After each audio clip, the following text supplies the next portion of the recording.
not quite as big as the previous part that we've been dealing with, but it does involve Schedule 2 and the transitional provision. Schedule 2 deals with amendments to other Act, and it is a cross-reference to the Employment Relations Act 2000 number 24, and it involves repealing Section 79(1) and substituting a new 79(1) effectively, which says an employer must pay to an eligible employee of the employee's relevant daily pay as defined in Section 9 of the Holidays Act 2003, or the average daily pay calculated in accordance with Section 9A of that Act, brackets as the case may be, close brackets, for every day or part of day taken by the employee as employment relations education leave. And there is a further amendment, in this case to the Parental Leave Act, Parental Leave and Employment Protection Act 1987, and 1987 number 129, which whereby there's an addition to, I presume it's the end of Section 42.2, where the words "is taken" or "paid out" is added. So the essence of it is that the acts listed in Schedule 2, and they are the Employment Relations Act and the Parental Leave Act, are amended in what at first glance appears to be a relatively minor way, but when one looks at it more carefully, one could see that this is hooked right into these vicious attacks on workers. And in this case, in the schedule, the first act that is amended by the schedule, the nasty new approach to relevant daily pay is imported into the Employment Relations Act for people who are taking employment relations education leave, as well as for the other reasons. The Clause 18, which is the other operative clause of this bill, Clause 19, which is the other operative clause of the bill, is effectively a transitional provision, and what it indicates is that to avoid doubt, a request made under Section 28A of the Principal Act, and I think it's something which the House has agreed to insert as part of, I think, Section 10, I think, and one of the questions is whether it should be Section 10, Clause 10 of this Act, because I think when this Act is passed, it is then part of the Substantive Act, and then there is a numbering question. And it may well be, because this Act will not be a standalone Act, as it's an Act to amend the Holidays Act. It's a question whether the reference in Clause 19 should be to Section 10 of this Act, or should it be Clause 10 of this Act? Because section, of course, is what goes finally into legislation. Clause is what we're dealing with here, and there will not be a Holidays Amendment Act sitting standalone in the statute books, because all of the changes that are made as a result of this legislation are imported into the Substantive Act, which is the Holidays Act. I've lost the original year of the Holidays Act, and my colleagues might be able to help me. The Principal Act amended is the Holidays Act which year? I'm sorry, I've lost it.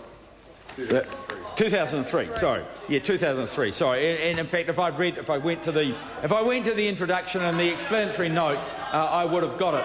But I think it's fair to say that it's about 7 years ago now, and I couldn't, Mr. Chairman. Chairman, Trevor Mallow. Mr. Chairman, I couldn't quite recall whether this Holidays Act was one which was totally rewritten in 2003 or whether it was one from an earlier date. But as it turns out, the Act, the Principal Act, is 2003, and there will be when this is reprinted, when this is all put together, there will be a 2003 Act.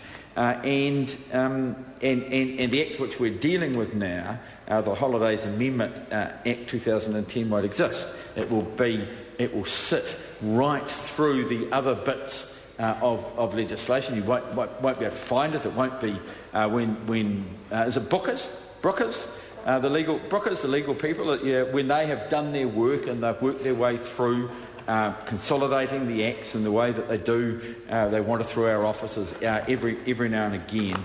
This bill, which becomes an act, will in fact be part of the substantive act, and we'll be able to find that in the statute books with these points all made. And that's, so there's a question for the Minister. I know she's right on top of these drafting and constitutional issues. She'll be able to tell us whether Section 10 should be of this Act or this bill. And in fact, the person who was the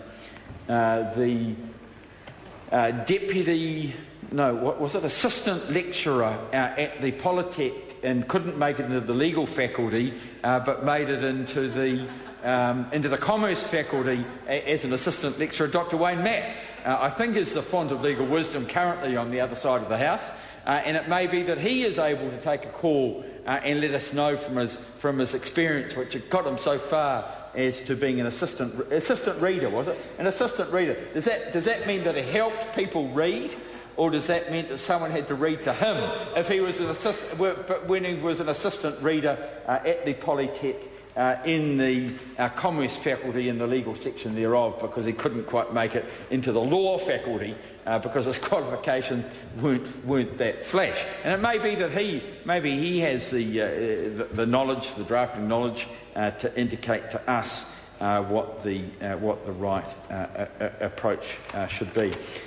Going back to this area, the question of employment relations education leave, and I'm pleased that the Minister has decided to put it in here, because she raises I think for us what is an important issue, and making sure that the conditions are appropriate for people as they take their employment relation leave is very important. And what this is designed to do, of course, is to drive down the conditions, to drive down the payments that people have when they have one of this, what used to be pretty widely available and is now very, very rationed, the employment relations education leave, something which, of course, has been widely supported by the union movement and by a lot of employers, because they know that a well-educated workforce, a workforce that understands the industrial relations area as a result of the